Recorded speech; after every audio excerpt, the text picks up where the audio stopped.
దేవునికి స్తోత్రము కలుగునుగాక.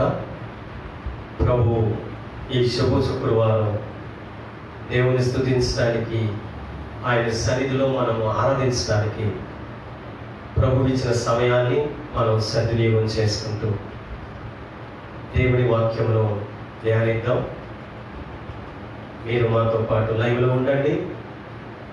ప్రభు వాక్యము శ్రద్ధగా ఆలకించినట్లయితే ప్రభు మీతో మాట్లాడబోతున్నాడు. మీరు కూడా బైబిల్ తీసుకొని లైవ్లో ఉండండి, వాక్యమును చూడండి, శ్రద్ధగా వినండి. దాని ప్రకారంగా జీవిస్తే ప్రభు మిమ్మల్ని దీవిస్తాడు, ఆశీర్వదిస్తాడు. ప్రార్థన చేసుకుందాం. మహోన్నతుడా, మహాగరుడ, పరిశుద్ధుడా, నీకు వందనాలు.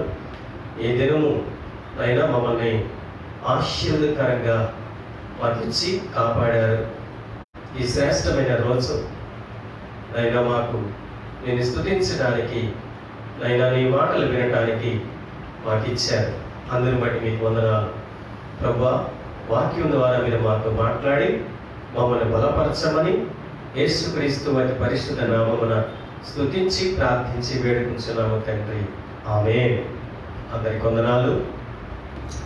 ఈ దినము మరి దేవుడు వాక్యము ద్వారా మనతో మాట్లాడబోతున్నాడు.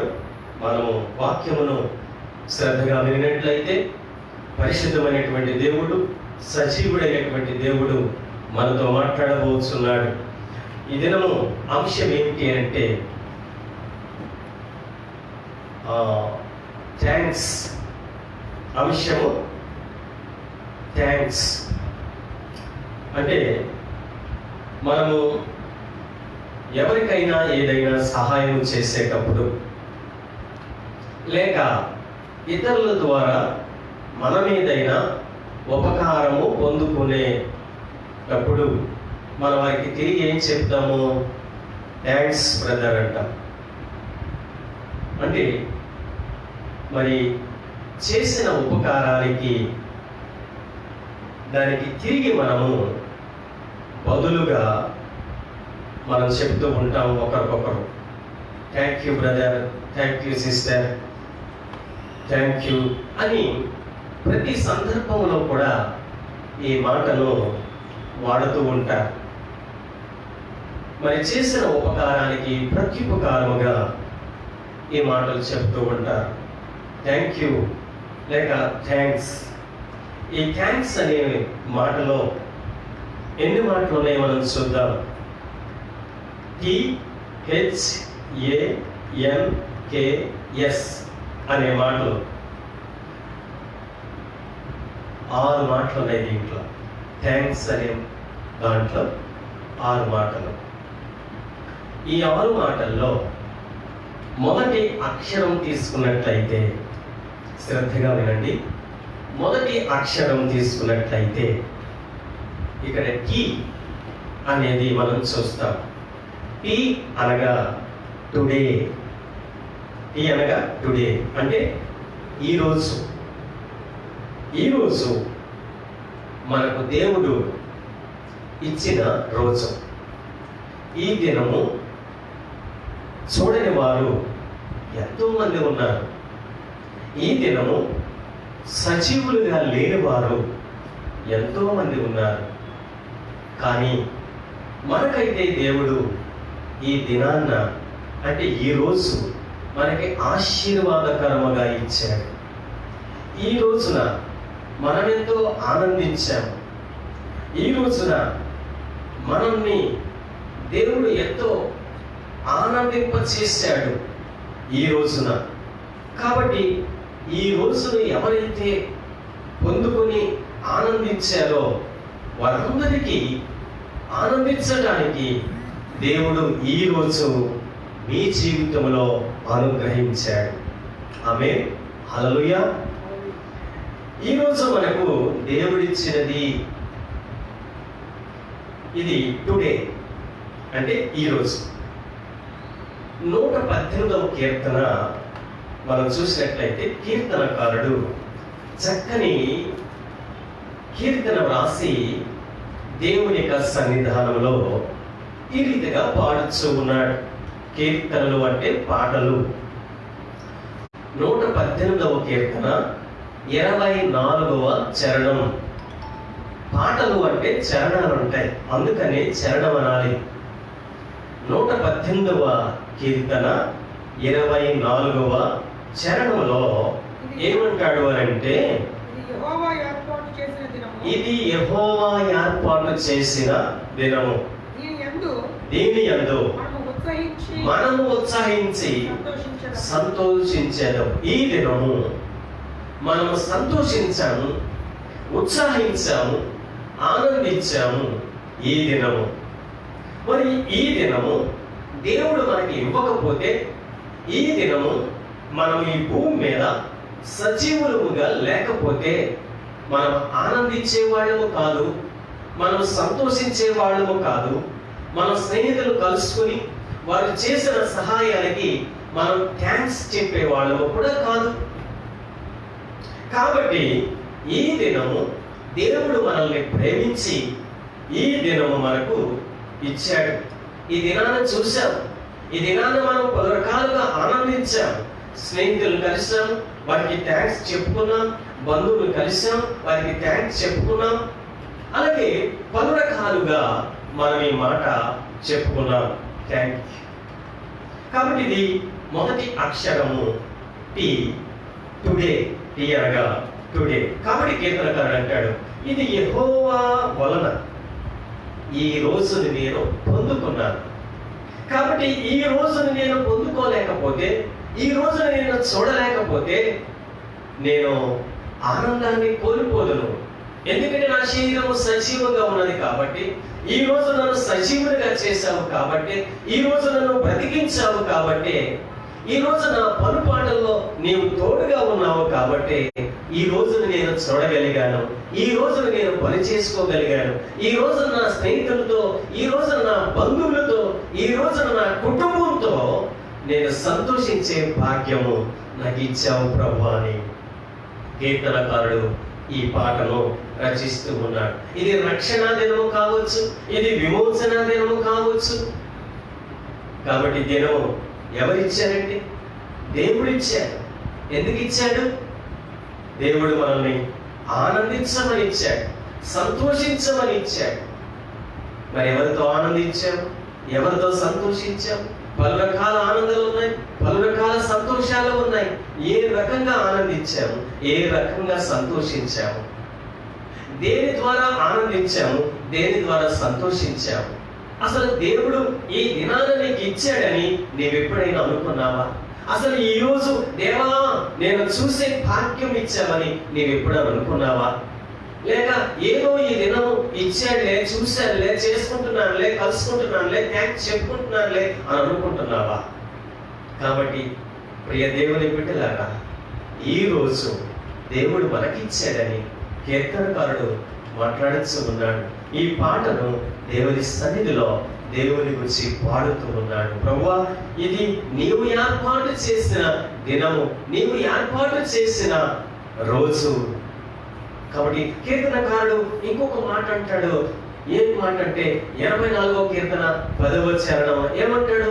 నీ ఆవరణములో ఒక దినము గడుపుట, నీ ఆవరణములో ఒక్క దినము గడుపుట 1000 దినముల కంటే శ్రేష్టం. ఒక్క దినము 1000 దినాలు అంత శ్రేష్టం ఇస్తుందంట.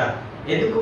దేవుని సన్నిధిలో, దేవుని సన్నిధిలో, దేవునిలో నీవు ఆనందించినట్లయితే, దేవునితో నువ్వు సంతోషించినట్లయితే, ఈ ఒక్క దినం నువ్వు పరిశుద్ధమైనటువంటి తలంపులు కలిగి, పరిశుద్ధమైనటువంటి ఆలోచనలు కలిగి నువ్వు దేవునితో ఆనందించావంటే, నీ ఇతరులతో సంతోషించావంటే, నీ మనసులో ఎటువంటి పాపము లేకుండా, నీ మనసులో ఎటువంటి కల్మషము లేకుండా, నీ మనసులో ఎటువంటి అపవిత్రత లేకోకుండా నీవు ఆనందించావా?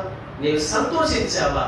అలా ఆనందించినట్లయితే, నీవు సంతోషించినట్లయితే నువ్వు దేవునిలో ఒక దినము గడిపిన వాడవుతూ ఉంటావు. ఈ ఒక్క దినములో దేవునిలో సంతోషించినట్లయితే, ఆనందించినట్లయితే అది 1000 దినముల కంటే శ్రేష్టము. చూసారా? కీర్తనకారుడు దేవుని జ్ఞాపకం చేసుకుంటూ ఉన్నాడు. తనకిచ్చిన రక్షణ దినాన్ని బట్టి, తనకిచ్చిన విమోచన దినాన్ని బట్టి ఎంతగానో ఆనందించినాడు. దేవుని దగ్గరికి చేరి దేవుని స్తుతిస్తూ ఉన్నాడు, దేవుని ఆరాధిస్తూ ఉన్నాడు. ఉన్నాడు, దేవుని మహిమపరుస్తూ ఉన్నాడు, దేవుని ఘనపరుస్తూ ఉన్నాడు. మరి నీవు ప్రియ దేవుని బిడ్డలారా, నువ్వు దేవుని మహిమపరుస్తున్నావా? దేవుని ఘనపరుస్తున్నావా? దేవుడు ఈ రోజు నేను చూసే భాగ్యం ఇచ్చాడని దేవా అని నీవు ఎప్పుడైనా దేవుని తలుసుకున్నావా? లేక నీ పనుల బిజీ మీద నువ్వేదో తొందరగా దేవుని తలుసుకుని వెళ్ళిపోయావా? నీ పని పాటల వలన దేవుని ఏదో కంగారగా నువ్వు దేవుని ప్రార్థించి వెళ్ళిపోయావా? అలా కాదు సరే, దేవుని ఆవరణములో దేవునితో ఒక్క దినము గడపాలి. అది 1000 దినాల కంటే శ్రేష్టం. కాబట్టి ఈ రీతిగా కీర్తనకారుడు దేవుని సన్నిధిలో ఈ పాటలు పాడుతూ ఉన్నాడు. ప్రియులారా, కష్ట దినాల్లో, నష్ట సమయాల్లో, మీ దుఃఖ సమయాల్లో చక్కని కీర్తన దావీదు రచించినటువంటి కీర్తనలో మీరు పాడుకున్నట్లయితే మీకు ఎంత సంతోషం ఉంటుందో తెలుసా? దేవా, ఇది యెహోవా ఏర్పాటు చేసిన దినము అని కీర్తనకారుడు 18వ కీర్తన 24వ చరణంలో రాశాడు. 84వ కీర్తన 10వ చరణంలో కూడా రాశాడు. ఈ కీర్తనలు రచించి దేవుని సన్నిధిలో ఆయనను స్తుతిస్తూ ఉన్నారు, ఆయనను ఆరాధిస్తూ ఉన్నారు, ఆయన మహిమపరుస్తూ ఉన్నారు, దేవుని సన్నిధిలో ఆనందిస్తూ ఉన్నారు. పిల్లరా, చాలా మంది దేవునితో ఆనందించలేని పరిస్థితుల్లో ఉన్నారు. చాలా మంది భయం అనే పరిస్థితుల్లో ఉన్నారు. చాలా మంది ఇదిగో ఎటూ సంతోషించక ఎక్కడ వారు అక్కడే ఉండవలసిన పరిస్థితులు వచ్చినాయి. కాబట్టి పిల్లరా, ఎంతో మంది ప్రాణాలు కోల్పోతున్నారు ఈ దినమున. ఎంతో మంది ప్రాణాలు కోల్పోయారు ఈ దినాన. కానీ మనల్ని దేవుడు సజీవులుగా చేశాడు. మనల్ని దేవుడు సజీవులుగా చేసి ఈ దినము చూసే భాగ్యం మనకి ఇచ్చాడు. నీ కుమారుని చూడొచ్చు, నీ కుమార్తెని చూడొచ్చు, నీ కుటుంబ సభ్యులను చూడొచ్చు, నీ భార్యను చూడొచ్చు, నీ భర్తను చూడొచ్చు. నీవు డ్యూటీకి వెళ్ళిపోయావంటే, నువ్వేదో ప్రయాణంలో ఉన్నావంటే, మరలా తిరిగి ఇంటికి క్షేమంగా వచ్చావంటే దేవుడు కాపాడాడు కదా. దేవుడు కాపాడకపోతే మనం ఇంటికి సజీవులకు వచ్చేవాళ్ళమా?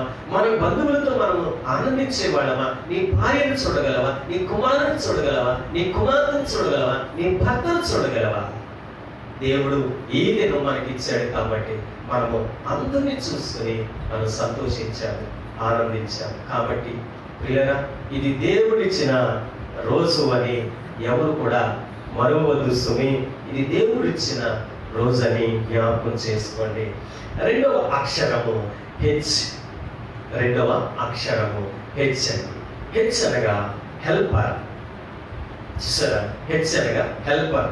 హెల్పర్ అనగా తెలుగులో ఒక చక్కని మాట ఏమిటంటే సహాయము చేసేవాడు లేక ఉపకారి. సహాయం చేసేవాడు లేక ఉపకారి. మనకి చాలా మంది సహాయం చేస్తూ ఉంటారు. మన అడిగిన వెంటనే కొంతమంది సహాయం చేస్తారు. మన అడిగిన వెంటనే కొంతమంది సహాయం చేయలేరు. మరుసటి రోజు సహాయం చేయొచ్చు, మరికొన్ని గంటల్లో సహాయం చేయవచ్చు. కొంతమంది సహాయం చేస్తానని వారు సహాయం చేయలేకపోవచ్చు. కొంతమంది ఆదుకుంటానని వారు ఆదుకోలేకపోవచ్చు. కొంతమంది మాట ఇచ్చి తప్పేవారు కావచ్చు, కొంతమంది మాట ఇచ్చి నిలబెట్టేవారు కావచ్చు. కాబట్టి పలు రకాల వ్యక్తులు మనం ఈ లోకంలో చూస్తాం. ఒకరు అన్న మాటకి కట్టుబడి నీకు సహాయం చేస్తాను, ఫలానా టైం, ఫలానా సమయం, ఫలానా రోజు, ఫలానా దినము అని చెప్పగానే వారు ఆ మనసులో ఆ మాట గుర్తు పెట్టుకొని నీకు ఇచ్చిన మాట ప్రకారంగా, నీకు ఇచ్చిన రోజు ప్రకారంగా, నీకు ఇచ్చిన సమయం ప్రకారంగా నీకు సహాయం చేస్తారు. ఎందుకంటే ఇతర వ్యక్తి నీకు మాట ఇచ్చినా, నీకు సహాయం చేస్తానని చెప్పినా అది దేవుడు ఆయన మనస్సులో ఉంటేనే కదా నీకు ఆ మాట ఇవ్వగలడు. నీకు సహాయం చేశాడు అనంటే నీకు సహాయం చేసిన వ్యక్తిని దేవుడు తన స్వాధీనంలో చేసుకుని, దేవుడు తన మనస్సులో తన తలంపును కూడా మార్చుకొని అతడు నీకు సహాయం చేసే మనస్సు అతనికి ఇచ్చిన వెంటనే దేవుడు అతని మనస్సు నీ మీదకు వచ్చి నీ సహాయాన్ని అతడు చేయటానికి ముందుకొచ్చాడు. జ్ఞాపకం చేసుకో.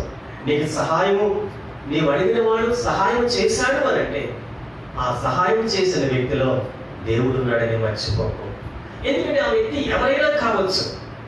ఈ సృష్టిలో ప్రతి మనిషి కూడా దేవుని చేతితో నిర్మించబడిన వాడే. ఈ సృష్టిలో ప్రతి మనిషి కూడా దేవుడు పుట్టించిన వాడే. దేవుడి ఈ సృష్టిని సృష్టించిన వాడు కాబట్టి, ఈ సృష్టిలో సమస్తమును దేవుడే చేసి ఉన్నాడు కాబట్టి, ఈ సృష్టిలో ప్రతి మనిషిని దేవుడు నిర్మించాడు కాబట్టి, ప్రతి మనిషి యొక్క తలంపులు, ప్రతి ఒక్క మనిషి గుణగణాలు దేవుడికి తెలుసు. అందుకనే మానవుడు స్వార్థపరుడు, చేస్తానన్న సహాయాన్ని మరిచేవాడు కాబట్టి ప్రతి వారి మనస్సులను దేవుడు ఎరిగినవాడు. అందుకని నీకు సహాయం చేస్తానన్న వ్యక్తి ఆయన దేవుడు స్వాధీనం చేసుకుంటాడు, తన మనస్సును స్వాధీనం చేసుకుంటాడు, తన తలంపు ఆలోచనలు యావత్తు స్వాధీనం చేసుకుని దేవుడు నీకు ఆ వ్యక్తి ద్వారా సహాయం చేసే మనస్సు ఇస్తాడు. అందుకనే ఆ వ్యక్తి నీకు సహాయం చేస్తానన్నప్పుడు ఆ వ్యక్తి తప్పకుండా దేవుడు అతను దర్శించి సహాయం చేసే మనసు అతనికి ఇచ్చాడు కాబట్టి ఆ వ్యక్తి నీకు మాట ఇచ్చిన ప్రకారంగా సహాయం చేశాడు. ఆమేన్, హల్లెలూయా. అదే కీర్తనకారుడు అంటాడు కదా, నీవు నాకు సహాయకుడు అయి ఉంటివి. 63వ కీర్తన 7వ చరణంలో ఒక చక్కని కీర్తన మరలా దావీదు రచించి ఈ మాట పలుకుతూ ఉన్నాడు. దావీదు దేవునిలో ఆనందించిన వాడు, దావీదు దేవుని హృదయానుసారుడుగా ఉన్నటువంటి దావీదును దేవుడు అనేకమైన కీర్తనలు రచించడానికి దావీదును దేవుడు అధీనంలో చేసుకొని దావీదుకు దేవుడు చక్కని ఆలోచనలు ఇచ్చి ఈ చక్కని కీర్తనలో రచింపచేశాడు. 63వ కీర్తన 7వ చరణం అంటాడు కదా, నీవు నాకు సహాయకుడవై ఉంటివి, నీ రెక్కల చాటున శరణజొచ్చి ఉత్సాహధ్వని చేసేదని దావీదు ఈ మాట రాస్తున్నాడు పాట రూపంలో. నీవు నాకు సహాయకుడవై ఉంటివి. చూసారా, మనుషులు సహాయం చేస్తారని కొన్నిసార్లు మాట తప్పేవారుగా ఉంటారు. కొన్నిసార్లు మనిషి ఎదురు రాగానే ముఖం చిన్నపుచ్చుకుంటారు, ఎందుకంటే సహాయం చేస్తారని మాట తప్పాడు కాబట్టి. కానీ మనిషి సహాయం చేస్తారని మాట తప్పువాడు, కానీ దేవుడు సహాయం చేస్తారంటే మాట తప్పని వాడు. ఆయన నమ్మదగిన వాడు. ఆయన ప్రతి వారికి సహాయకుడిగా ఉన్నాడు. దేవుడు నీకును సహాయకుడిగా ఉన్నాడు. మర్చిపోకు. నువ్వు అనుకుంటావు, నా ఆపదల్లో ఎవరు ఆదుకుంటారు, నా అవసరాల్లో ఎవరు ఆదుకుంటారు, నాకెవరు సహాయం చేస్తారు, నాకెవరు లేదే, నా అవసరాలు తీర్చట్లేదే, నాకు ఎంతో కష్టం ఉన్నది, నాకు ఎన్నో అప్పుల భారం ఉన్నది అని నువ్వు ఆలోచిస్తావు. నీ మనస్సును ఇదిగో చంచలమైనటువంటి మనస్సు వెళ్ళిపోతుంది. నీ మనస్సు నీ అందరి స్థితిలోనికి వెళ్ళిపోతుంది. ఎందుకంటే సహాయకుడు ఎవరు లేరు, నీకు సహాయం చేసేవాళ్ళు ఎవరు లేరు. నీ కుటుంబ భారాన్ని ఇదిగో నేనే మోసేవాడు, నీ కుటుంబ అప్పుల పరిస్థితుల నుంచి నేనే దానిని విమోచించేవాడు అని నీవు అక్కడనే ఆలోచిస్తున్నావు. నాకెవరు సహాయం చేస్తారు, నీ సహాయం కొరకు ఎదురు చూస్తున్నావు. కానీ మనుషులు మాట తప్పేవారు. మనుషులు అన్న సమయానికి నీ ఆపదను వారు ఆదుకోలేరు. కానీ దేవుడే నీకు ఏ సహాయం కావాలన్నా నువ్వు దేవుని దగ్గర మొరపెట్టు. నీకు ఏ ఆపద వచ్చినా నువ్వు దేవుని ఆశ్రయంలో కోరుకో. దావీదు భక్తుడు అంటాడు, నాకు సహాయకుడవు నీవే, నీ రెక్కల చాటున నాకు ఆశ్రయం, నాకు ఆనందమును. ఎందుకంటే నువ్వు నాకు సహాయం చేశావు, నా ఆపదలో సహాయం చేశావు, నా కష్టాల్లో సహాయం చేశావు. సౌలు కొన్నిసార్లు దావీదును తరుముకుంటూ చంపుదామని అనేకమైనటువంటి ప్రణాళికలు వేసినప్పటికీ దేవుడు సౌలు చేతిలో నుంచి దావీదును తప్పించాడు, దావీదును కాపాడాడు, దావీదుకు సహాయం చేశాడు. అలాగే సౌలు కుమారుడైనటువంటి జోనాతాను, ఇద్దరు కూడా మంచి ప్రాణ స్నేహితులైనప్పుడు తన తండ్రి సౌలు నేను చంపుతున్నాడని జోనాతాను దావీదుకి తెలియచేశాడు. చూసారా, సౌలు కుమారుడు జోనాతాను దావీదుకు సహాయం చేయవాడు విన్నాడు. మరి సౌలు, ఆ కఠినత్వుడైనటువంటి సౌలు తన కుమారుడైనటువంటి అతడుకున్న మంచి మనసు అది దేవుడు ఏర్పాటు చేసినది. ఎందుకంటే మరి దావీదుకు సహాయకుడిగా ఉండాలి ఈ జోనాతాను. అందుకనే దేవుడు జోనాతాన్ని స్వాధీనం చేసుకుని దావీదుకు సహాయం చేయనట్లుగా జోనాతాను తండ్రి పన్నినటువంటి ఆ కుయుక్తుల నుండి, ఆ కుట్ర నుండి, నా తండ్రి ఈ పరిస్థితుల్లో నేను చంపాలని చూస్తూ ఉన్నాడు కాబట్టి నీవు వెళ్ళిపో, నువ్వు ఆ గుహలోని దాక్కో, నేను వచ్చి నీకు సమాచారం అందిస్తాను, అప్పుడు నీకు దేవుడు ఇదిగో మంచి క్షేమాన్ని ప్రకటిస్తాడు. కాబట్టి దావీదా నా ప్రాణ స్నేహితుడా నువ్వు వెళ్ళు, ఈ పరిస్థితుల్లో కూడా నువ్వు వెళ్ళిపో. జోనాతాను అనేక సార్లు దావీదుకు సహాయం చేయబడున్నాడు. అది దేవుని వలన మాత్రమే, అది జోనాతాను వల్ల కలిగిందని నువ్వు అనుకోకు. అది దేవుని వలన మాత్రమే. దేవుడు జోనాతాను ద్వారా నాకు సహాయం చేశాడు. తన తండ్రి ఆపద నుంచి నన్ను తప్పించడానికి దేవుడు జోనాతాన్ని వాడుకున్నాడు. నాకు సహాయములో, నాకు సహాయకుడుగా. చూసారా, నీకు సహాయం కావాలి అంటే ముందుగా దేవుని సహాయాన్ని నువ్వు కోరుకో. నీకు సహాయం కావాలంటే నువ్వు దేవుని దగ్గరకు వచ్చి అడుగు. నీకు దేవుడు తప్పనిసరిగా నీకు సహాయం చేయనట్లుగా ఎవరో ఒకరిని అక్కడ సిద్ధపరుస్తాడు. నువ్వు అనుకోవచ్చు, నాకు ఎవరు లేరు, ఈ లోకంలో ఎవరు లేరు, నా కుటుంబ సభ్యులు ఎవరు కూడా నాకు సహాయం చేయడానికి ముందుకు రావట్లేదని బాధపడవచ్చు. కానీ నీకు సహాయం చేయవాడు, నీ బాధలను తొలగించేవాడు, నీ కుటుంబాన్ని కాపాడేవాడు, నీ కుటుంబాన్ని సంతోషముగా ఆనందించేవాడు దేవుడు ఉన్నాడు. సహాయం చేయకపోయినా దేవుడు తప్పనిసరిగా నీకు సహాయం చేస్తాడని నీవు రోడ్డుగా నమ్మాలి. దేవుడు నీకు సహాయం చేస్తాడని నువ్వు రోడ్డుగా నమ్మాలి. కాబట్టి దేవుడే సహాయకుడై ఉన్నాడు. కాబట్టి పిల్లరా, ఈ రీతిగా మరి ఏ తర్వాత ఆన్సర్, ఏ అనగా ఆన్సర్, ఆన్సర్ అనగా జవాబు. జవాబు. మనం చేసే ప్రతి ప్రార్థనకు కొన్నిసార్లు జవాబు రాకపోవచ్చు. మనం చేసే ప్రతి విజ్ఞాపనకు జవాబు రాకపోవచ్చు. అలాంటప్పుడు నీవు దేవుడు నాకు జవాబు ఇవ్వడం లేదనుకుంటావా? దేవుడు నా మొర వినడం లేదనుకుంటావా? ఎందుకంటే దేవుడు అన్ని వేళలా నీకు జవాబు ఇచ్చితే నీవే దేవుడు అంతటోడు అయిపోతావేమో, నీవే ఇంకా దేవుడిని లెక్క చేయవేమో, నీవే ఇంకా దేవుడిని నిరాకరిస్తావేమో, నీవే నా యొక్క గొప్పడు లేడు, నా యొక్క ప్రార్థనా పరుడు లేడని నీ మనసులో గర్వించవచ్చేమో. అందుకనే దేవుడు కొన్ని ప్రార్థనలకు జవాబు ఇవ్వడు.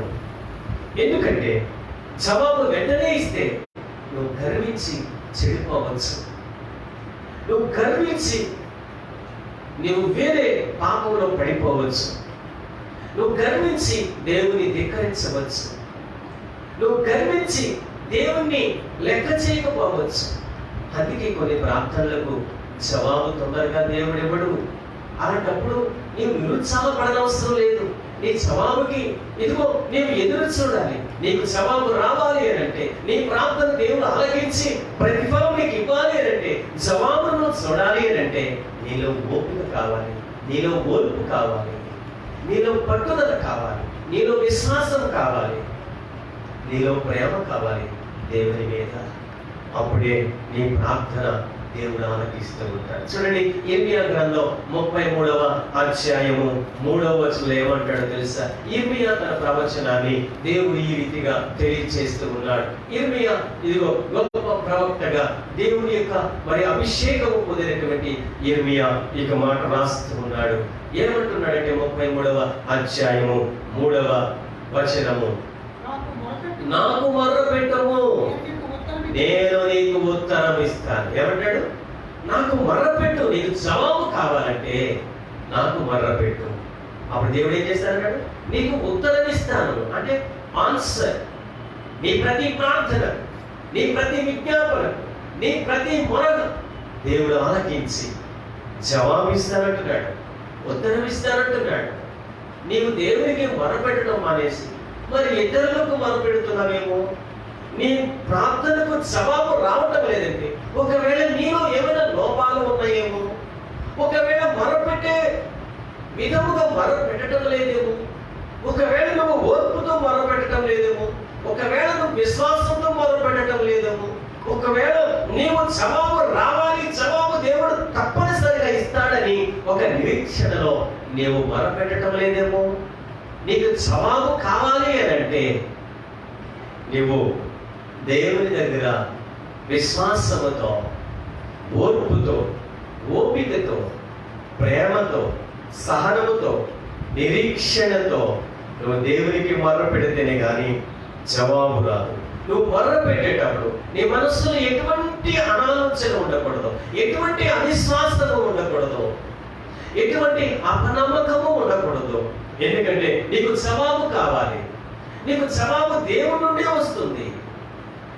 అందుకనే దేవుడు ప్రతి వారి ప్రార్థన విజ్ఞాపనలు ఆలకించి జవాబిచ్చేవాడని నువ్వు నమ్మాలి. అది ఎప్పుడు ఇస్తాడు, ఎలా ఇస్తాడు అనేది నీకు అనవసరం. నీవు మొరపెట్టు, జవాబు కోసం నిరీక్షించు. జవాబు దేవుడు ఇస్తాడు. నీకు ఎప్పుడు ఇవ్వాలో అప్పుడే ఇస్తాడు. నువ్వు ప్రార్థన చేసే ప్రతి ప్రార్థన కల్లా జవాబు ఇచ్చి చేస్తే ఇక దేవుడిని లెక్క చేస్తావా? లెక్క చేయవు కదా. ఇక దేవుడి దగ్గరికి వస్తావా? రాలేవు కదా. అబ్బో, నేను ఏ పరిస్థితుల్లో గుండా ఉన్నా, నేను ఎక్కడ మోకరించినా నా దేవుడు నా ప్రార్థన ఆలకించేస్తాడు అని నీవు ఒకవేళ దేవుని లెక్క చేయవేమో, దేవుని నిర్లక్ష్యం చేస్తావేమో. అందుకనే నీవు దేవునికే మొర్ర పెట్టాలి. ఇతరులకు మొర్ర పెడితే నీకు జవాబు రాదు. అందుకని ఏమంటున్నాడంటే, నాకు మొర్ర పెట్టము, నేను నీకు ఉత్తరం ఇస్తాను. తర్వాత ఏమంటున్నాడు, నీవు గ్రహింపలేని గొప్ప సంగతులను, గూఢమైన సంగతులను నీకు తెలియచేతును అంటున్నాడు. నీవు గ్రహింపలేని గొప్ప సంగతులను నీకు నేను తెలియచేతును అంటున్నాడు. లేదా జ్ఞాపకం చేసుకోండి, జ్ఞాపకం చేసుకోండి. దేవుడే సహాయకుడు, దేవుడే జవాబిస్తూ ఉంటాడు. 2 దినవృత్తాంత గ్రంథములు 25వ అధ్యాయము 5వ వచనంలో చూడండి. ఇక్కడ ఈ అమజ్య అక్కడ మనం చూస్తూ ఉంటాం.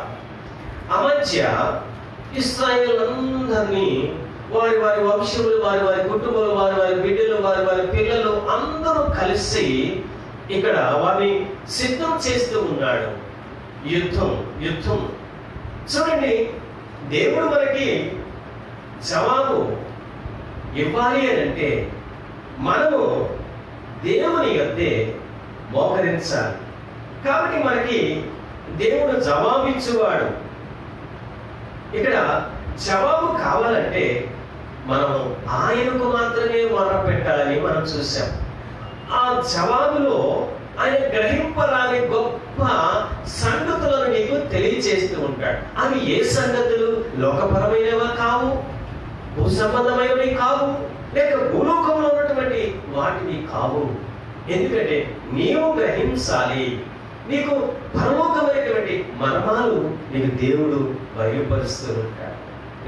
జ్ఞాపకం చేసుకోండి. పరలోక మర్మాల కొరకు ఏ రోజుల్లో ఎవరు ప్రార్థిస్తూ ఉన్నారు? ఏదో ఇదిగో మరి ప్రార్థన చేస్తే నాకు జవాబు వచ్చేస్తుంది, ఇదిగో మా పిల్లడు పాస్ అయిపోవాలి, ఇదిగో మా అమ్మాయికి మంచి సంబంధం రావాలి, ఇదిగో మా అమ్మాయికి ఎవరు కట్నం తీసుకోకుండా పెళ్లిళ్ళు చేసుకోవాలి, ఏదో నువ్వు ప్రార్థన చేస్తావా, ఏదో జవాబు నీకు రాదు.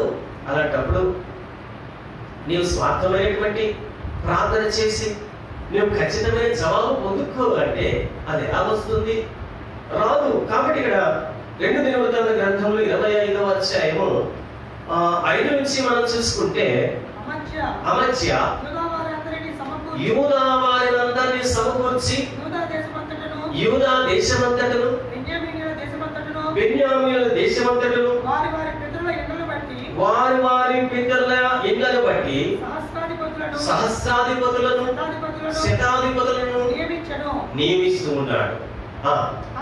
అతడు 20 సంవత్సరములు మొదలుకొని అంతకు పై ప్రాయము గల వారిని లెక్కింపగా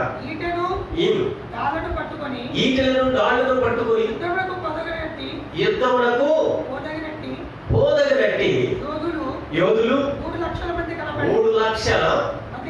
మంది కనపడ్డారు. యుద్ధం చేయాలి అంటే మంది మానబలం కావాలి, యుద్ధ సామాగ్రి కావాలి, దాళ్ళు కావాలి, ఈటలు కావాలి. ఎందుకంటే యుద్ధ వీరులు కావాలి. ఒక శత్రువుని ఓడించాలి, ఒక రాజ్యాన్ని జయించాలి అంటే వారిలో యుద్ధ నైపుణ్యులు అవసరం, యుద్ధానికి కావలసిన సామాగ్రి అవసరం. లేదంటే శత్రువు మనల్ని ఓడించేస్తాడు, మనల్ని జయించేస్తాడు. కాబట్టి ఇక్కడ అందరినీ కూడా సిద్ధం చేస్తున్నాడు. చదవండి. మరియు అతడు ఇశ్రాయేలు వారిలో నుండి 1,00,000 మంది పరాక్రమశాలులను 200 మణుగుల వెండికి కుదిర్చాను. ఇక్కడ యుద్ధానికి సిద్ధమవుతూ ఉన్నాడు, శత్రువుని జయించాలి. కాబట్టి ఇక్కడ అమర్త్య ఇక్కడ సిద్ధం చేస్తూ ఉన్నాడు. చూడండి, ఎంతమంది ఉన్నారంట ఇశ్రాయేలులో? 1,00,000. చదవండి. దైవజనుడైన ఒకడు ఈ లోపల ఏం చేశారు? యుద్ధానికి సిద్ధపరుస్తూ ఉంటే ఈ లోపల ఒకడు వచ్చి ఆయన యుద్ధకు వచ్చి, రాజా ఇశ్రాయేలు వారి సైన్యమును మీతో కూడా తీసుకుని పోవద్దు. యెహోవా ఇశ్రాయేలు వారగు ఎఫ్రాయిమీయులలో ఎవరికి తోడుగా ఉండడు. దేవుడు ఎవరికి తోడుగా ఉండడు. అలాగూ పోగలనని నీకున్న ఎడల ఒకవేళ ఇశ్రాయేలు వారికి తోడుగా ఉండడు కాబట్టి దేవుడు ఒకవేళ కాదని, నా మాటని కాదని ఒకవేళ నువ్వు పోదలచిన ఎడల నీకున్న ఎడల పొమ్ము యుద్ధము బలముగా చేసినను దేవుడు నీ శత్రువు ఎదుట నిన్ను కూల్చును. చూశారు, ఒకవేళ నా మాట వినకపోతే, నా మాట వినకోకుండా నువ్వు యుద్ధ సామాగ్రిని తీసుకుని, సైన్యాన్ని తీసుకుని ఇదిగో నువ్వు యుద్ధానికి వెళ్ళినట్లయితే దేవుడు నీకు సహాయం చేయడు, ఆ యుద్ధంలో నీకు ఓటమే కలుగుతుంది అని ఇక్కడ దైవజనుడు చెప్తున్నా. నిలబెట్టుటయు పడవేయుటయు దేవుడు వశమే కదా అని ప్రకటింపగా అమర్త్య దైవజనుడిని చూసి ఇశ్రాయేలు వారి సైన్యమును నేనిచ్చిన 200 మణుగులను వెండికి ఏమి చేసేదని అడిగినందుకు దీనికంటే మరి అధికముగా యెహోవా నీకు ఇయ్యగలడు. నీవిచ్చింది కొంచెమే, కానీ దేవుడు నీకు యెహోవా అధికముగా ఇస్తాడు. అధికమైనటువంటి జయము నా దేవుడు నేను పొందుకుంటాను. నా దేవుడు సమర్థుడు, నాకు జవాబిచ్చేవాడు. నాకు యుద్ధ సామాగ్రి లేకపోయినప్పటికీ, నేను ఎవరిని జయించలేని పరిస్థితులు ఉన్నప్పటికీ నా దేవుడు చేతగానివాడు కాదు, నాకు జవాబిస్తాడు. దీనికంటే రెట్టింపు నేను విజయం పొందుతాడు. పిల్లరా, దేవుడు జవాబిస్తాడు. నీలో విశ్వాసం గట్టిగా ఉండాలి, నీలో ఓర్పు నేర్పు ఉండాలి, పట్టుదల ఉంటేనే కానీ దేవుడు నీకు జవాబిస్తాడు. ఏదైనా పోరాటం చేయాలి అంటే నీవు దేవుడి దగ్గర ముందుగా పోరాడాలి. దేనినైనా జయించాలి అంటే నువ్వు ముందుగా దేవుని దగ్గర జవాబు కొరకు నువ్వు అడగాలి. అప్పుడే నీకు జయం. ముఖ్యంగా సాతాను మీద నీకు జయం కలగాలి అంటే, సాతాన్ని ఓడించాలంటే, తన అనుచరులు ఓడించాలంటే నీకు ప్రార్థన. నీకు ఏదైనా ఓటమి రాకుండా ఉండాలి అంటే ప్రార్థన. ఈ ప్రార్థన చేయగలిగితే దేవుడు నీకు తోడుగా ఉన్నాడు, నీకు జవాబు ఇస్తాడు. కీర్తనకారుడు 86వ కీర్తన 7వ చరణం ఏమంటాడు అంటే, 86వ కీర్తన 7వ చరణం కీర్తనకారుడు మరొక పాట రాస్తూ ఉన్నాడు. ఎందుకంటే దేవుని స్తుతిస్తున్నాడు, ప్రతి విషయంలో దేవుని స్తుతిస్తున్నాడు.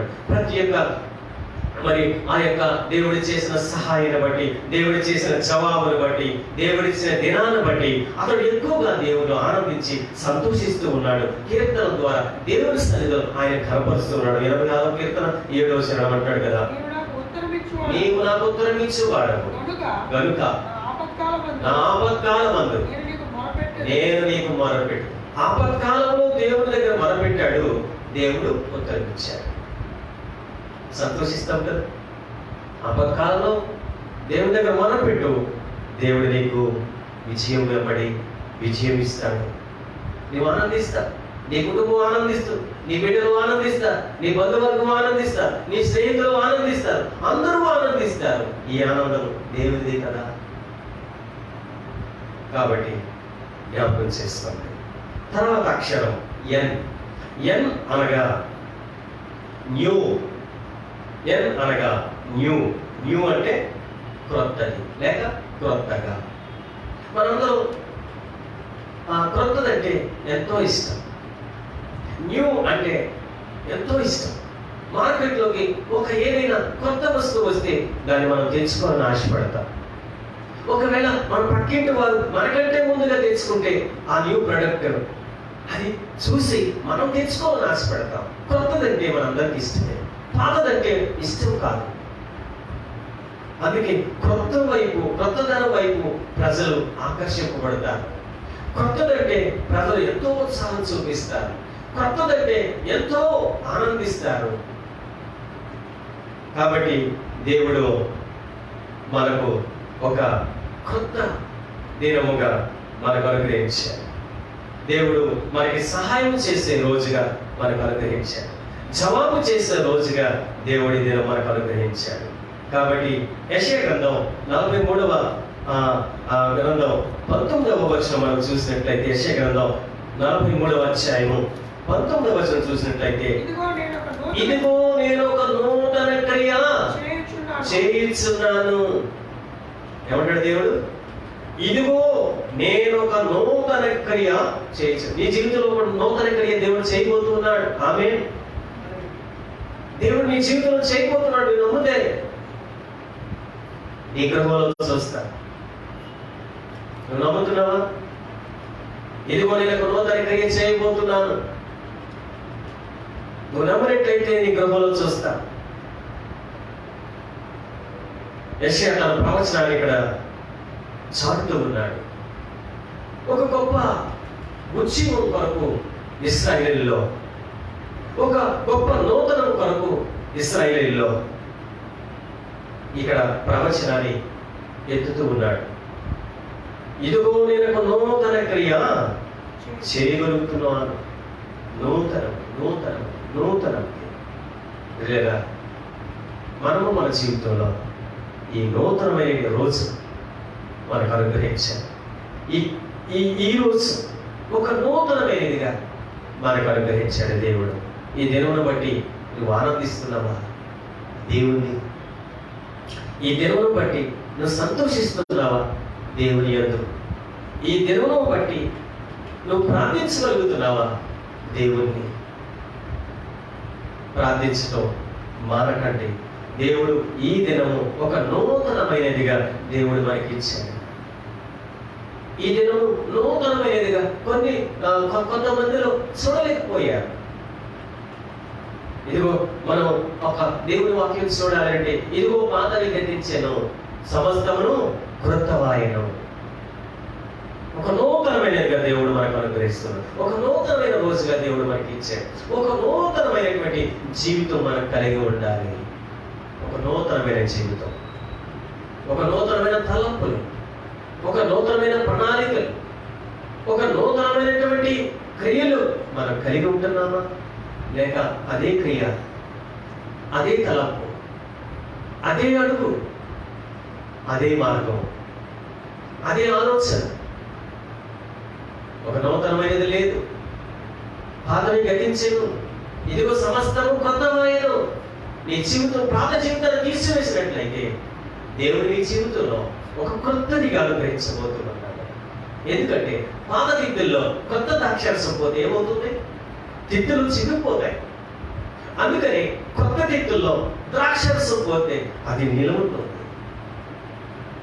కాబట్టి నీ పాత జీవితాన్ని విడిచిపెడితే దేవుడు నీ జీవితంలో ఒక నూతనమైనదిగా చేయబోతున్నాడు. ఆయన నేను చేయబట్టుకుంటాడు. ఒక నూతనమైనటువంటి మార్గంలో, ఒక నూతనమైనటువంటి జీవితంలో నిన్ను నీ కుటుంబాన్ని పెట్టబోతున్నాడు. నువ్వు నమ్ము. ఇక దేవుని బిడ్డలారా నమ్మండి. ఒక మాట అంటారు, పాతకు రోత కొత్తకు వింత అని అంటారు. పాతకేమో రోత వస్తుందంట, కొత్తకేమో వింత. కాబట్టి ఇదిగో పాతని గతించను, సమస్తమును కొత్త వాయువు. మీ పాత జీవితాన్ని విడిచిపెట్టండి. దేవుడు మిమ్మల్ని కొత్త అనుభవంలోనికి తీసుకుని వెళ్తాడు. మీ క్రియలు కూడా నూతనమైనదిగా దేవుడు చేయబోతున్నాడు. ఈ నూతనమైన దినము మనకు దేవుడు అనుగ్రహించాడు. చాలా మంది కొత్త సంవత్సరం రాగానే నూతన సంవత్సర శుభాకాంక్షలు అంటారు. నూతన సంవత్సరం, ఎందుకంటే పాత సంవత్సరం అంతా కూడా దేవుడు కాపాడి నూతన సంవత్సరంలో దేవుడు ప్రవేశింపబెట్టాడు కాబట్టి మనం ఆనందిస్తాము. ఎన్నో కూటాలు, ఎన్నో ఆధ్యాత్మిక కార్యక్రమాలు, ఎన్నో భోజనాలు ఏర్పాటు చేసుకొని కొత్త సంవత్సరంలో మనం ఆనందిస్తాం. అలాగే జీవితంలో మార్పు కలిగితే దేవుడు ఆనందిస్తాడు. ఈ క్రియలు, ఈ విందులు, ఈ ఆనందాలు ఇది మామూలుగానే ఈ లోకంలో ఉండదు. కానీ నీ జీవితమే మారిపోవాలంటున్నాడు. నీ జీవితమే నూతనమైనదిగా కావాలంటున్నాడు. నీ జీవితాన్ని మార్చుకోమంటున్నాడు. నీ జీవితం ఎప్పుడైతే మార్చుకుంటావు అప్పుడు నూతనమైనదిగా నువ్వు చూస్తావు. కాబట్టి న్యూ అనే దాని గురించి మనం చూసాం పిల్లరా. తర్వాత అక్షరం కే. కే అంటే కైండ్. కే అంటే కైండ్. కైండ్ అనగా ఒక మాటను మనం చూస్తూ ఉంటాం. ఇది దయ. ఏమంట? దయ. ఏమంటారు? కైండ్ అంటే దయ లేక ప్రియమైన. ప్రియమైన. కాబట్టి దేవుడు దయగలవాడు.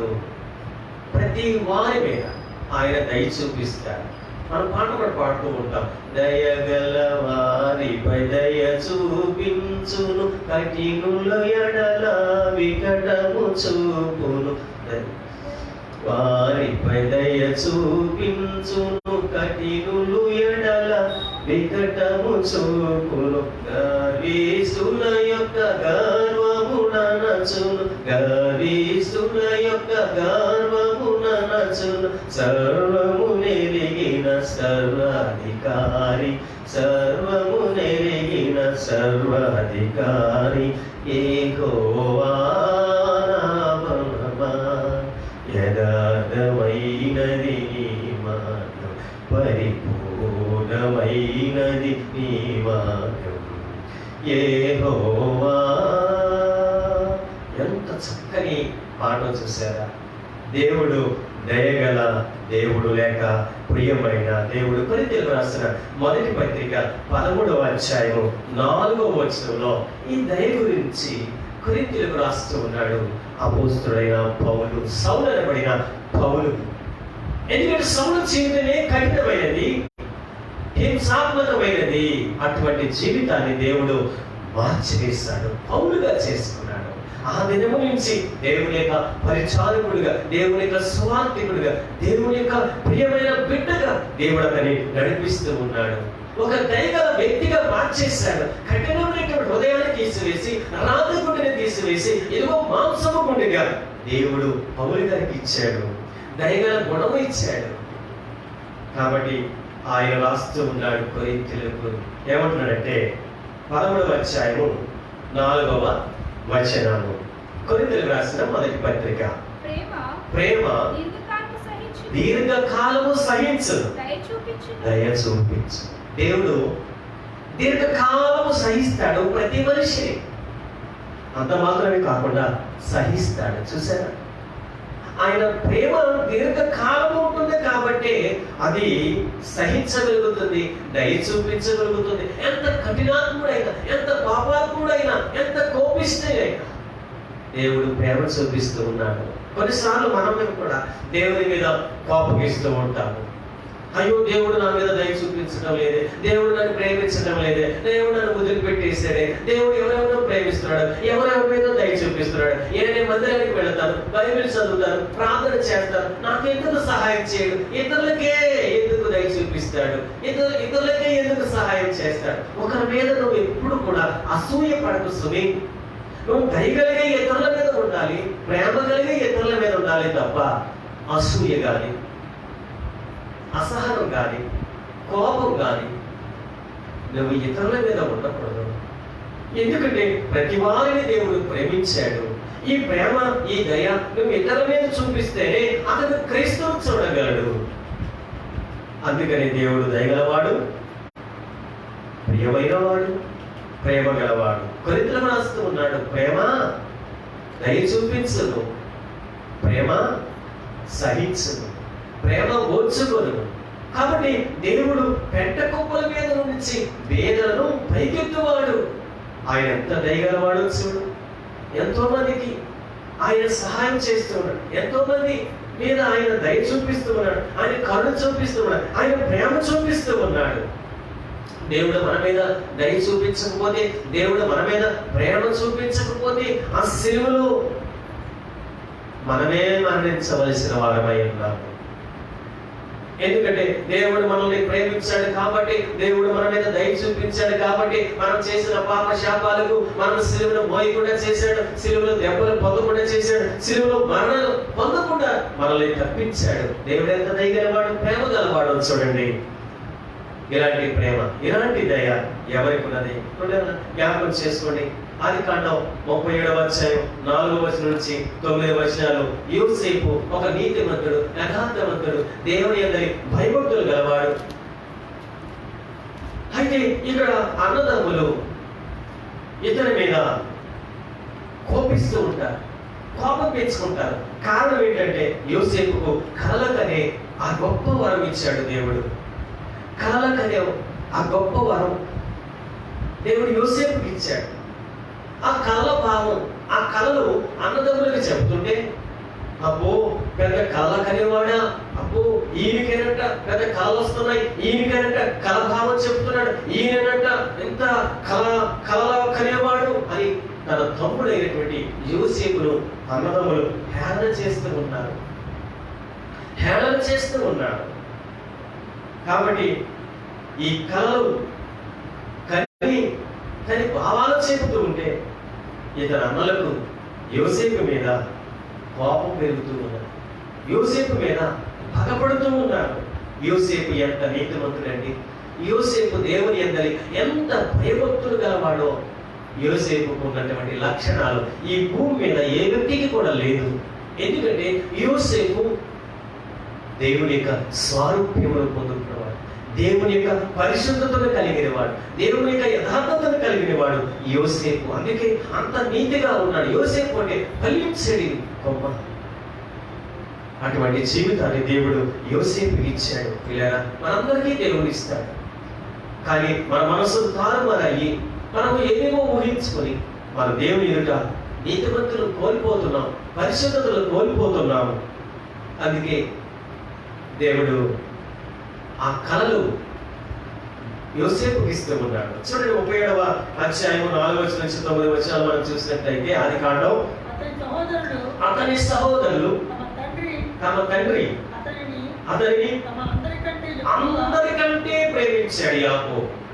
యోసేపు అందరికంటే ప్రేమించటం ఈ అన్నలకు యోసేపు ఇష్టం లేదు. ఎందుకంటే తండ్రి మనందరికంటే యోసేపుని ప్రేమిస్తున్నాడని యోసేపు మీద పగబట్టారు. తర్వాత అతని మీద పగబట్టి అతని క్షేమ సమాచారమైన అడుగులేకపోయి. ఎందుకంటే అతడు సంతోషంగా ఉన్నాడా, అతడు ఏ విధంగా ఉన్నాడో అతడు సమాచారం అసలు వారిని పట్టించుకోలేదు. చిన్నవాడు ఏమవాడు, ఏమి తింటున్నాడు, ఏంటో, ఎలా ఉంటున్నాడో, ఎక్కడికి వెళుతున్నాడో అనేది సమాచారము అన్నలో పట్టించుకోలేదు. అసలు పగ పెంచుకున్నవాడు ఇంకేం పట్టించుకుంటాడు. కాబట్టి చదవండి, మొదలెడితే యోసేపు ఒక కలకని తన సహోదరులతో అది తెలియచెప్పక వారు అతని మరీ పగబట్టారు. ఏది? తండ్రి అన్నల మీద కంటే ఎక్కువ ప్రేమ యాకోబు యోసేపు మీద చూపించాడు కాబట్టి దానికి ఒక పగ పెట్టుకున్నారు. ఈ కళను కని కళ భావాలు చెబుతున్నాడు కాబట్టి అన్నలకు ఇంకా మరీ పగ పెట్టుకున్నారు. చూసారా? అతడు వారిని చూసి నేను కనిన ఈ కళను మీరు దయచేసి వినండి. అదేమనగా మనము చేనులో పనులు కట్టుకొనిచుండి నా పన లేచి నిలుచుండగా నా పనులు లేచి నిలుచుండగా మీ పనులు నా పనను చుట్టుకొని నా పనులు చుట్టుకొని నా పనకు శాస్త్రంగా పనిని చెప్పాను. అందుకని సహోదరులు నిశ్చయముగా మమ్మల్ని నేనేదవా నీవు నిశ్చయముగా మమ్మల్ని ఏలేదేవా అదొక కోపం పెట్టుకున్నారు. మా మీద అంటే నీవు మా మీద అధికారిగా ఉంటావా, మేమే అధికారిగా నీ మీద ఉండాలి, నువ్వు చిన్నవాడు, అది చిన్నవాడు మా మీద అధికారిగా ఉంటావా అని కోపం పెట్టుకొని 24వ వచనము అతన్ని పట్టుకొని గుంటలో పడేశారు. చూసారా, తమ్ముడని తమ్ముడని ప్రేమించగా, తమ్ముడని దయ చూపించగా, జాలి చూపించగా అతని మీద పగ పెట్టుకున్నారు. తండ్రి ప్రేమించాడని పగ పెట్టుకున్నారు, కళ భావం చెబుతాడని పగ పెట్టుకున్నారు. ఇదిగో మీరు నాకు శాస్త్రాంగ నమస్కారం చేయాలి అని కళ భావం వచ్చిందంటే, ఇదిగో మేము నీకు మా మీద నువ్వు అధికారం ఉంటావా అని మరొక కోపం పెంచుకుని గుంటలో పడేసేసారు. చూసారు తమ్ముడిని. తర్వాత 28వ వచనము మిథ్యానులైన వర్తకులు ఆ మీదుగా వెళ్తున్నప్పుడు వారు ఆ గుంటలో నుండి యోసేపును పైకి తీసి ఇష్మాయేలీయుల 20 తులముల వెండికి అమ్మేశారు. చూసారా, ఇష్మాయేలీయులకు అమ్మేశారు 20 తులాల వెండికి. తమ్ముడిని గుంటలో పడేసి ఆ మీదుగా వెళుతున్నటువంటి ఆ వర్తకులకు ఇష్మాయేలీయులకు ఆ వెండికి అమ్మేశారు తమ్ముడిని. 36వ వచనం మిద్యానీయులు ఐగుప్తుకు అతను తీసుకుని వెళ్ళిపోయి ఫరో యొక్క ఉద్యోగస్తుడును రాజ సంరక్షకుని యొక్క సేనాధిపతి అయిన పోతీఫరునకు అతనిని అమ్మివేశారు. ఫరో యొక్క రాజ సేనాధిపతి అయిన పోతీఫరుకు యోసేపును అమ్మివేశారు. చూసారా, అన్నలు చేసే పర్యాణ తమ్ముళ్ళ మీద ఈ దినాల్లో కూడా అన్నలు తమ్ముళ్ళని చంపేస్తున్నారు, అన్నలు తమ్ముళ్ళని ఎంతో హింసిస్తున్నారు. ఈ దినాల్లో కూడా పిల్లలు జ్ఞాపకం చేసుకోండి. వీరిలో దైవ ప్రేమ లేదు, వీరిలో యోసేపుకున్న జ్ఞానం లేదు, యోసేపుకున్న పరిశుద్ధత లేదు. 50వ వచనం చూసినట్లయితే 50వ వచనం అదే అధ్యాయం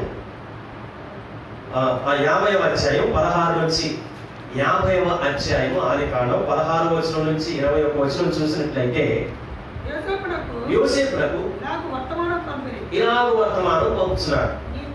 నీ తండ్రి తాను చావక మునుపు ఆజ్ఞాపించినదేమనగా నీవు యోసేపుతో నీ సహోదరులు నీకు కీడు చేసినది కనుక దయచేసి వారి అపరాధములు వారి పాపములు క్షమించమని అతనితో తండ్రి చావక మునిపే నీ అన్నలు చేసినటువంటి అపరాధములను క్షమించాలని యోసేపుకు తెలిసినట్లుగా చూస్తున్నాం. తర్వాత ఏమంటాడు, కాబట్టి దయచేసి నీ తండ్రి దేవుని దాసుల అపరాధములను క్షమించమని. కాబట్టి ఇలాగున అన్నలను క్షమించే మనసు యోసేపు కలిగింది. ఎందుకంటే దేవుడు అందరినీ క్షమించేవాడు కాబట్టి ఈ దేవుడు ఉన్నటువంటి మనసు యోసేపు కలిగి అన్నలను చేశాడు. మనకి సమయం అంత కలిగేది కానీ, కాబట్టి అన్నలను క్షమించి ఎటువంటి భేదం పెట్టుకోకుండా, ఎటువంటి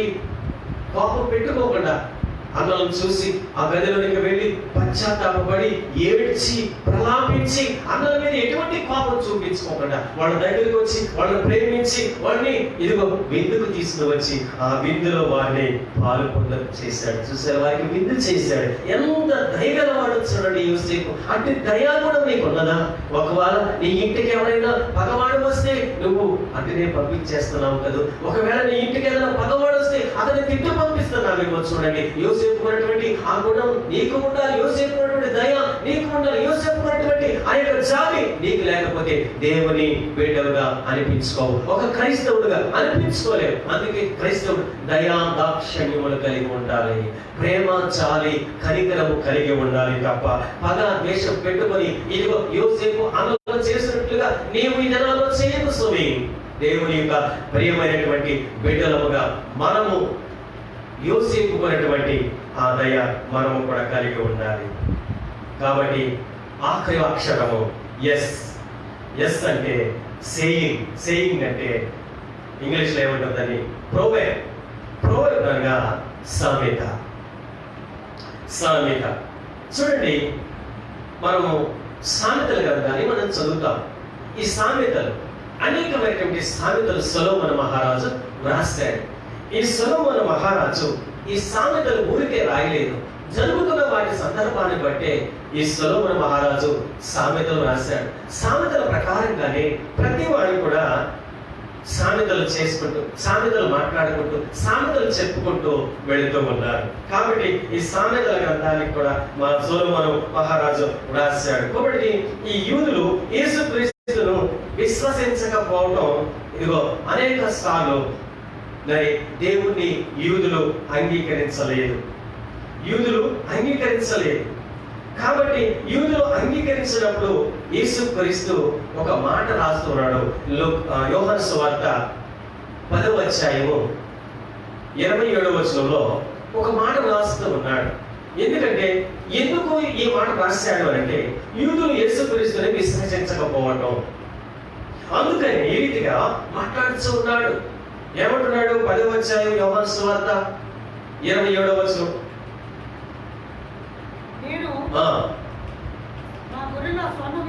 నేను నా గొర్రెల నా స్వరము వినును. ఇక్కడ యేసు ప్రభు చెప్తున్నాడు. యోహాను తన స్వార్థం రాస్తున్నాడు. నేను అనగా యేసుక్రీస్తు, నేనే అనువాడను ఉన్నవాడను. గొర్రెలు నా స్వరము వినును. నేను వాటిని ఎరుగుదును. అవి నన్ను వెంబడించు. నా గొర్రెలు నా స్వరం వింటాయి, నేను వాటిని ఎరుగుదును, ఆయనను వెంబడిస్తాను. కానీ మీరు నా గొర్రెల కంటే హీనముగా ఉన్నారు. నన్ను విశ్వసించటం లేదు, నా మాటను వినటం లేదు, నన్ను వెంబడించటం లేదు, నన్ను తృణీకరిస్తూ ఉన్నారు. అందుకని యూదులు యేసుక్రీస్తుని విశ్వసించకపోవటం గురించి యోహాను ఈ రీతిగా రాస్తున్నాడు. యేసుక్రీస్తు మాట్లాడినట్లుగా యోహాను తన సువార్తను ఈ రీతిగా రాస్తూ ఉన్నాడు. నా గొర్రెలు నా స్వరము వినును, నేను వాటిని ఎరుగుదును, నన్ను వెంబడిస్తాయి నా గొర్రెలు. ఒకవేళ నువ్వు దేవుని ఒక గొర్రె పిల్లగా ఉన్నావా? ఆయన మాట వింటున్నావా? ఆయన స్వరాన్ని వినగలుగుతున్నావా? ఆయనకు లోబడగలుగుతున్నావా? చూడండి, ఒక కాపరి గొర్రెలను ఏ రీతిగా తోలుకుని వెళుతాడో ఒక కాపరికి తెలుసు. ఆ రీతిగా మనల్ని మేపుతూ ఉన్నాడు దేవుడు. అనుక్షణము కాపాడుతూ ఉన్నాడు, మనల్ని పోషిస్తూ ఉన్నాడు. ఏ అక్కత ఉన్నా దేవుడు మన ప్రతి అవసరతలు తీరుస్తూ ఉన్నాడు. కాబట్టి దేవుడు గొర్రెలను ఇక్కడ సాదృశ్యంగా చూపిస్తూ యూదుల గురించి మాట్లాడుతూ ఉన్నారు. మీరు గొర్రెల కంటే హీనమైన పరిస్థితుల్లో ఉన్నారు. యేసుక్రీస్తు దైవ కుమారుడు ఈ లోకానికి వచ్చాడు అంటే మీరు యూదులుగా నిరాకరిస్తూ ఉన్నారు. కానీ నా గొర్రెలు నన్ను ఎరుగును, నేను వాటిని ఎరుగుదును. ఆ గొర్రెలు నా స్వరం వింటాయి, నా గొర్రెలు నా మాట వింటాయి, నన్ను వెంబడిస్తాయి. దేవుని వెంబడిద్దాం, దేవుని స్వరాన్ని విందాం, దేవునికి లోపడదాం. క్లియరా? ప్రతి వారు కూడా మనుషులకు లోపడుతున్నారు, మనుషులనే లెక్క చేస్తున్నారు, కానీ దేవునికి లోపడటం లేదు, దేవుని మాట వినటం లేదు. అంతంత మాత్రమే ఏదో ఒక సమయంలో దేవుని మాటను తృణీకరిస్తూ ఉన్నారు, దేవుని విశ్వసించడం లేదు. ప్రతి దానిలో విషయం, ప్రతి పనిలోనూ, ప్రతి సందర్భంలో అవిశ్వాసం. కాబట్టి యూదులు గారి ముందు కోపం, యేసుక్రీస్తు దేవుని పిల్లలుగా, దేవుని బిడ్డలుగా, దేవునికి ప్రియమైన ప్రత్యేకమైన జనాంగంగా మీరు ఉండాలని ప్రభు కోరుతూ ఉన్నాడు. కాబట్టి దేవుడు మేపే ఆ గొర్రెగా నీవు ఉండాలి.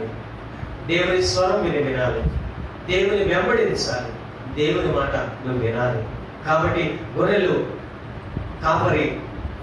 కడుపు నిండా మేపు ఇంటికి గొర్రెలు కడుపు నిండినప్పుడు గొర్రెలు 2 డొక్కలు చూస్తాడు కాపరి. ఆ 2 డొక్కలు ఎప్పుడైతే నిండిందో అప్పుడే తన దొడ్డిలోనికి తోలుకుని వస్తాడు. అలాగే దేవుడు కూడా మనకి ఏం తక్కువ చేయలేదు, మనకి ఆహారం ఇచ్చాడు, ఆరోగ్యం ఇచ్చాడు, వస్త్రం ఇచ్చాడు, మన పనులు ఇచ్చాడు, మన ఉద్యోగాలు ఇచ్చాడు, వ్యాపారాలు ఇచ్చాడు, చేతి పనులు ఇచ్చాడు. చేసుకుంటూ వెళ్ళాలి, దేవునికి లోపడాలి, దేవుని స్వరం వినాలి, దేవుని మాట వినాలి, దేవుని ప్రకారంగా, దేవుడు చెప్పిన ప్రకారంగా చేయాలి. దేవునికి విశ్వాసంగా నువ్వు పాత్రుడుగా ఉన్నట్లయితే దేవునికి తప్పనిసరిగా ఆయన బిడ్డగా ఉంటావు. ఆయన రాజ్యానికి నేను వారసుడిగా ఆయన తీసుకుని వెళ్ళబోతూ ఉన్నాడు. కాబట్టి ఈ చక్కని మాటలో అర్థాలు మనం విన్నాం. థ్యాంక్స్ అనగా మొదటి అక్షరం టుడే, ఇది యెహోవా ఏర్పాటు చేసిన రోజు. హెచ్ సహవాసం చేసేవాడు, ఉపకారి. మరి మూడవది ఏ ఆన్సర్, జవాబు ఇచ్చేవాడు ప్రతి ప్రార్థనకు. ఎన్ న్యూ, ప్రతి వారి జీవితంలో కొత్తదిగా ఇచ్చాడు, ప్రతి వారి జీవితంలో ఒక నూతనమైన దినముగా ఇచ్చాడు. కే కైండ్, దేవుడు దయగలవాడు, ప్రేమ గలవాడు. కాబట్టి ప్రతి వారిని దయ చూపించి, ప్రేమ చూపించి, ఇదిగో యోసేపు తన అన్నల మీద ఏ రీతి దయ ప్రేమ చూపించి వారికి క్షమించాడో చక్కని విందు ఏర్పాటు చేశాడు. అలాగే ఎస్ సేయింగ్ అంటే ప్రొవెర్బ్స్, సామెత. యూదులు యేసుక్రీస్తుని విశ్వసించకపోవటం యోహాను సువార్తలో గొర్రెలను ఇక్కడ సాదృశ్యంగా చూపిస్తూ ఉన్నాడు. కాబట్టి పిల్లరా, గొర్రెలను మనమే క్రీస్తు మేపే గొర్రెలుగా ఉండాలి. క్రీస్తు స్వరాన్ని వినగలగాలి, క్రీస్తు మాట వినగలగాలి, క్రీస్తుని వెంబడించాలి. ఆ పరలోకానికి దేవుడు మనల్ని తీసుకుని వెళ్తున్నాడు. ప్రియుడా, ప్రియ విశ్వాసి, ఈ వాక్యం విన్న నీవు థ్యాంక్స్ అనే మాటను నువ్వు అర్థం చేసుకున్నావు. అందులో ఉన్న 6 మాటలకు మనం అర్థాలు విన్నాము. ఆ ప్రకారంగా జీవిద్దాం. దేవుడు తన వాక్యము దీవించునుగాక. ఆమేన్. మీ కుటుంబాలను దేవుడు ఫలభరితముగా, ఆశీర్వాదకరంగా దేవుడు మిమ్మల్ని దీవించి సమృద్ధిలోనికి నడిపించునుగాక. ఆమేన్. ప్రార్థన చేసుకుందాం. మహోన్నతుడా, మహాగణుడా, పరిశుద్ధుడా, నీకు వందనాలు.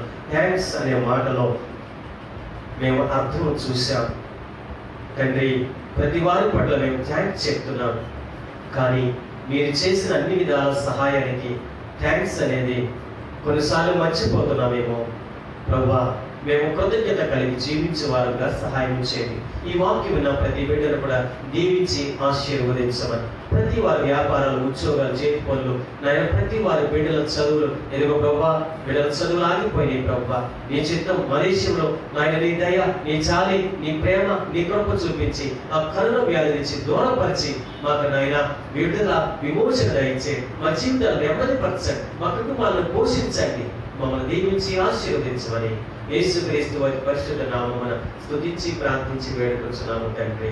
ఆమేన్. మన పరమ ప్రేమయు, యేసుక్రీస్తు కృపయు, పరిశుద్ధాత్మికమైన సహవాసము ఇప్పుడు ఎల్లప్పుడూ కూడిన మీకును వాక్యమైన సర్వులకు పరిశుద్ధులకు ఎదుగో సంఘమంతటెక్కని దేవుడు మిమ్మల్ని దీవించి సదాకాలము తోడుగా ఉండి మిమ్మల్ని అభిషేకించి ఆశీర్వదించునుగాక. ఆమేన్, ఆమేన్, ఆమేన్. అందరికీ వందనాలు.